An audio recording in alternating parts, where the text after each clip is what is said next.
Сәлем, қалайсыздар? Бүгінгі сабағымыз карго адрес толтыру. Алдыңғы сабағымызда регистрация жасаған болатынбыз. Егер регистрация жасамаған болсаңыз, менің каналыма өтсеңіз, қалай регистрация жасау, төлем карта тіркеуінің тегін видео сабақтары бар. Осы тегін видео сабақтарды, осы каналды жоғалтып алмас үшін маған видеома лайк басып, каналыма тіркеліп кетуді ұмытпаңыздар. Ал қазір видеомызды бастайтын боламыз. Біздер жаңа пост компаниясы арқылы заказ беретін боламыз. Карго тіркелу үшін ешқандай карго код керек емес. Ең бірінші Pinduoduo'ға Қазақстандағы адресімізді толтырамыз. Мына астындағы менің деген профиль бетіне өтеміз. Сосын мына геолокация деген знакты басамыз. Мына үстіндегі добавить казахстанский адрес деген қызыл батырманы басамыз. Осылай шығады. Осында данныйларымызды толтырамыз. Ең біріншісіне аты жөнімізді ағылшынша жазамыз. Өзіміздің қолданып жүрген номерімізді жазамыз. Мына область район деген жерге әркім өзінің облысын, қаласын жазады. Мысалы, менікі Маңғыстау облысы, Ақтау қаласы. Әркім өзінің мекен жайын осылай толтырады. Мына подробный адреске көше болса көшенің номерін, үй болса үйдің номерін жазасыз. Адрес толтырған соң почтовый индекс өзі автоматты түрде шығады. Енді мына сохранить батырмасын басасыз. Мінеки адресіміз сәтті тіркелді. Енді міндетті түрде мына жерге үстінен белгілеп птичка қоюымыз керек. Заказ беретін кезде міндетті түрде тағы бір мән беретін жағдай. Мысалы, мына детский киімді алайық. Сіздер бір зат алып жатқан кезде мына төлем батырмасын басқанда үстіне қарасаңыз, мына грузовиктің қапталында осылай міндетті түрде жаңа пост деп тұруы керек. Әркімнің өзінің толтырған қаласы осылай тұруы керек. Егер де осылай тұрмаса, басқа бірдеме жазылып тұрса, онда үстінен басып соған кіресіз. Осы жерде мына жаңа посттың қапталына птичканы белгілейсіз. Қазір белгіленіп тұр. Сосын мына астындағы қызыл батырманы басасыз. Болды, енді Pinduoduo'ға адресімізді толтырдық. Енді жаңа пост приложениесін Play Market'тен немесе App Store'дан жүктеп аламыз да, құжаттарымызды тіркейміз де, сосын берген заказымызды сол приложение арқылы көріп отырамыз. Осы жаңа пост компаниясының почти барлық қалаларда филиалдары бар. Pinduoduo'ға тіркелген номермен осы жаңа пост приложениесына да сол номермен тіркелуіміз керек. Ең алдымен жаңа пост приложениесін Play Market'тен немесе App Store'дан жүктеп аламыз. Поисковикке жаңа пост деп жазамыз осылай. Осы приложениені жүктеп аламыз да, соған кіреміз. Жүктелінді, енді соған кіреміз. Күнделікті қолданып жүрген номерімізді осында жазамыз. Сосын мына жасыл кіру деген батырманы басамыз. Енді біздің телефон номерімізге SMS код келеді, соны мында енгізетін боламыз. Приложение ашылды, енді мына басты бетіне өтеміз.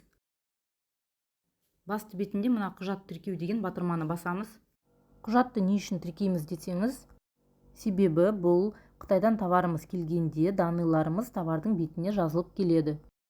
Сол үшін міндетті түрде құжаттарымызды, данныйларымызды тіркеуіміз керек. Қазір құжат тіркейтін боламыз. Мына жерде жеке куәліктің алдыңғы көрінісі дегенді үстінен басып, удостоверениеміздің алдыңғы бетін анықтап суретке түсіріп аламыз. Жеке куәліктің артқы көрінісі деген жерге удостоверениеміздің артқы бетін анықтап суретке түсіріп аламыз. Сосын мына жалғастыру деген жасыл батырманы басамыз. Келесі қадам мекен жайымызды толтыру. Енді мекен жайымызды толтырамыз. Өзіңіздің қалаңыз, ауданыңыз толықтай. Әркім өзінің облысын, өзінің қаласын толтырады. Астында телефон номерімізді толтырамыз. Сосын мына жасыл батырманы жалғастыруды басамыз. Енді соңғы қадам қолтаңбамызды жазамыз. Үстінен басамыз. Қолтаңба салу дегенді. Өзіміздің қолтаңбамызды саламыз. Сосын мына жасыл батырма сақтау дегенді басамыз. Жалғастыру дегенді басамыз. Осымен болды, сәтті тіркелдік. Барлық құжаттарымызды толықтай тіркедік. Енді бір сағаттың ішінде толықтай қаралып тіркелетін боламыз. Және де мына жаңа пост приложениесі туралы айтатын болсақ, бұл басты беті. Бұл жерде хабарламалар, карго не істейді, адресі жазылып тұрады. Ал екінші мынау тапсырыс беті. Кейін біз тапсырыс берген кезде мына жерден бәрін көріп отырамыз. Яғни күтілуде дегеніміз товарымыз әлі Қытай складына келмеді деген сөз. Қоймада ол Қытай складына жетті деген сөз. Жолда Қытайдан шекараға қарай жолға шықты деген. Шекара деген таможняда. Сұрыптау деген Қазақстанның ішіне келді.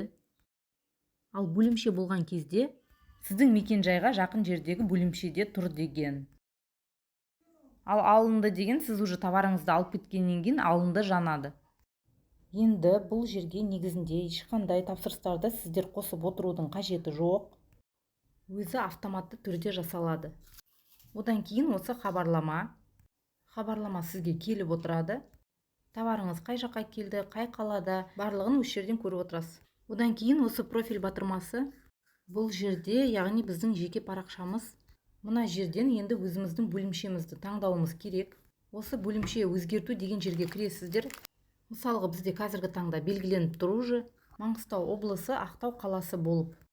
Әркім өзінің облысын, қаласын белгілеп кетеді.